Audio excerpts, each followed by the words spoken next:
It is 3 a.m. at night. You are jolted awake by the sound of gunfires and sirens outside. You go to the window and you look outside. It's full of smoke, people running all around. There is a state of utter chaos and panic. In that moment, you know you have to flee. You pick up a bag, some few documents, few clothes to wear, maybe your child's favorite toy, and you start walking. You start walking to a road unknown, towards unguarded borders. You have no idea what lies ahead. You have no idea if you will ever be able to build a life you once had. Now imagine if this really was you. For over millions of people worldwide, this is not just imagination, but it is the grim reality. As of May 2024, 120 million people have been forcefully displaced due to conflict, natural disasters, human persecution, or other geopolitical issues. And in this scenario, it is a huge, huge, huge humanitarian crisis. With the multi-layered polycrisis that the world is facing today, the issue of forced migration is continuously on the rise. I run a leadership lab for refugees in Germany called Uplift with a great team from the Global Shapers community.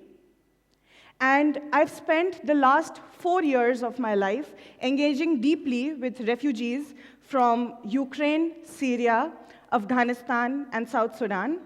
And I've had the opportunity to work closely with volunteers, NGOs, UNHCR representatives, refugee law clinics, and other people that are at the forefront of dealing with the issue of migration.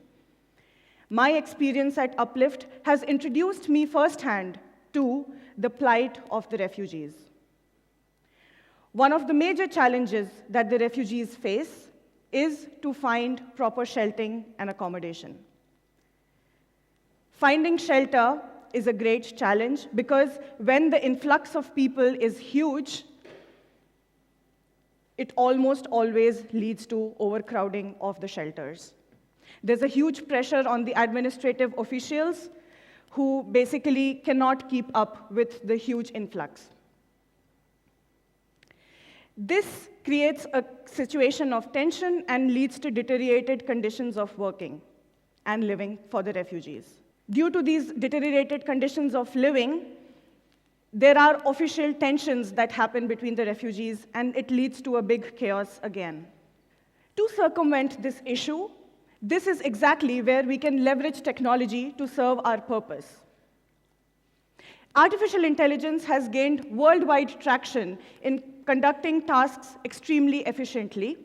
However, since this is a humanitarian issue that we are dealing with, efficiency is important, but empathy is just much needed. And this is where emotionally intelligent artificial intelligence, or emotional AI, comes to play. Emotional AI is different from the traditional models of AI in the sense that it can be trained to understand, interpret, and respond to human emotions.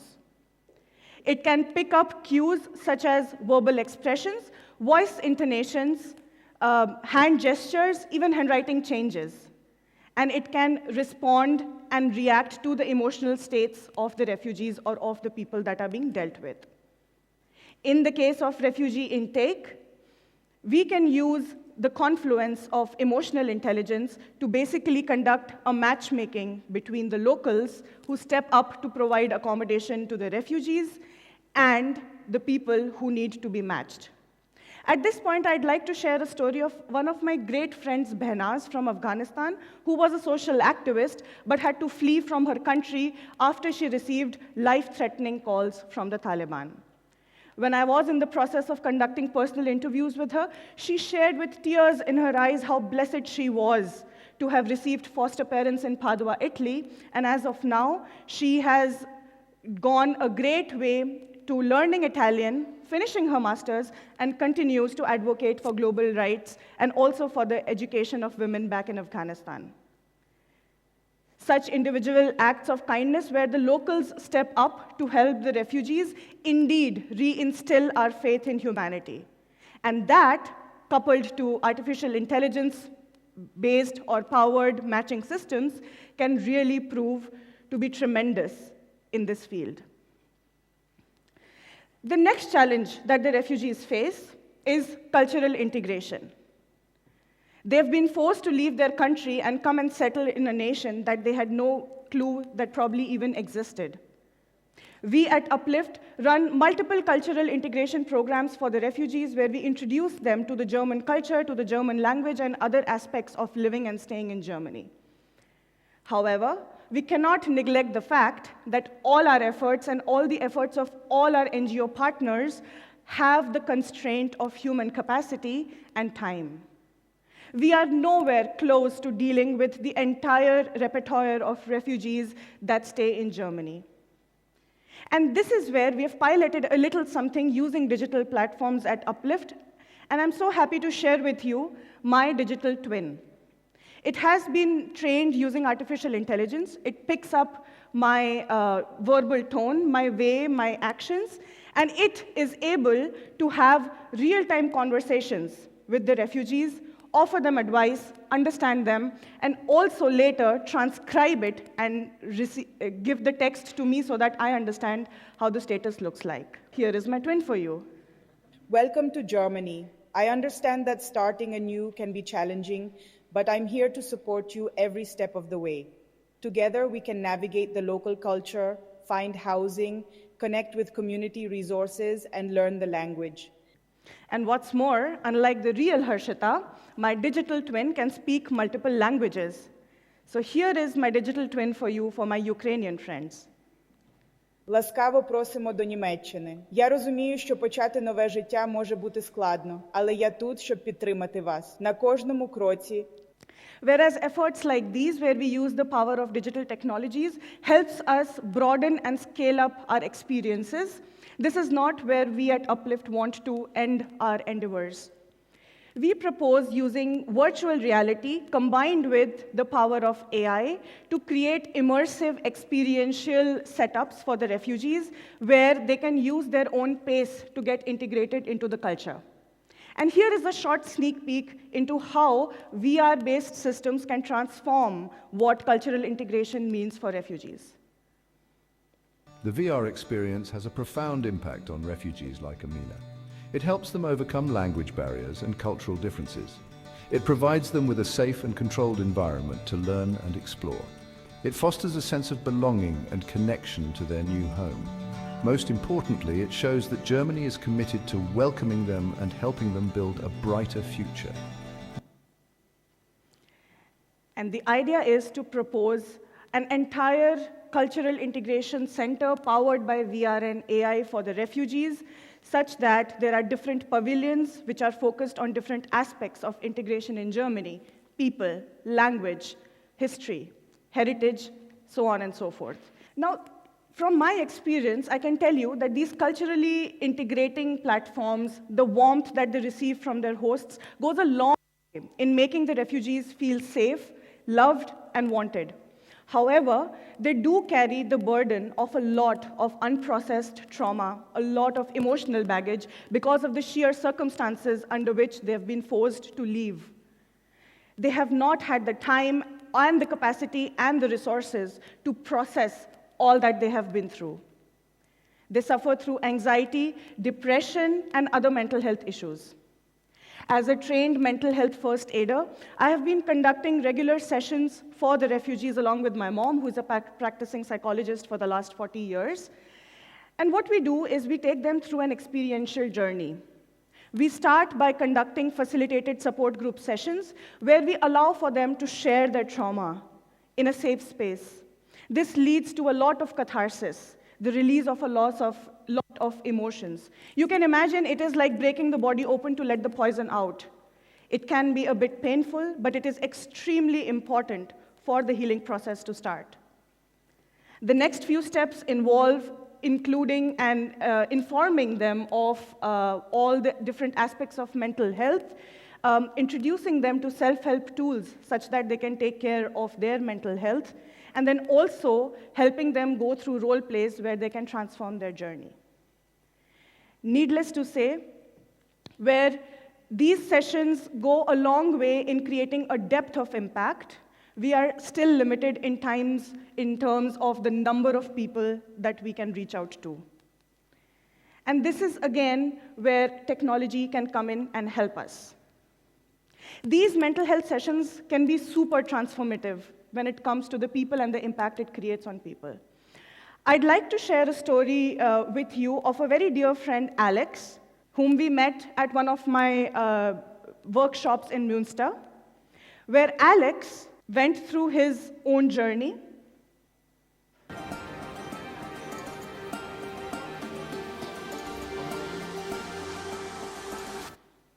And since then, his journey has nothing but inspired a lot of other people. Now he stands shoulder to shoulder with us, neck to neck with us, and conducts workshops for a lot of fellow refugees to help them feel welcome and warm. And that's Alex creating magic with his flow and dance workshops along with us at Münster. How are you? Backwards. And thumb. Stabilize. Don't go here. Just go straight. Down. Straight. Now, when we were conducting some of these workshops, we received a very interesting request from some of our Syrian friends. They wanted us to provide them workshops in Arabic, since that was the only language that they spoke. They did not understand English or German. And unfortunately, the facilitators for the workshop, me and my friend Damila, we could only speak English and German. We again used the power of live translations powered by AI to translate the workshops and provide the same content to them in Arabic. And then the third segment is also about a role play where they put themselves in situations that they have been, and they try to manifest their future by bringing in positivity to the table, together proceeding to the next step towards community-based and collective healing. And now for my Arabic friends, this was performed live. ثم يتناول الجزء الثالث أيضاً لعب الأدوار حيث يضعون أنفسهم في مواقف مروا بها ويحاولون تجسيد مستقبلهم من خلال إدخال الإيجابية إلى الطاولة. معاً يتقدمون إلى الخطوة التالية نحو الشفاء الجماعي المستند إلى المجتمع. So where these AI-based live translations can go a long way in reaching out to more and more people, the bigger vision, an idea worth spreading, is to have wellness chatbots powered by emotional AI. These chatbots have already been introduced in countries like Japan and Australia, wherein they have trained the chatbots using cognitive behavioral therapy principles, or CBT principles. The chatbot is able to have conversations and assess the mental states of the people it's interacting with, and it stores the data. There is a huge pressure in Germany on the psychotherapists currently. Refugees have waiting times of over 1.5 to 2 years before they get their first appointment. And having these chatbots would enable us to transform and transmit this entire data collected over the waiting periods to the psychotherapist so that they can start their interventions right away.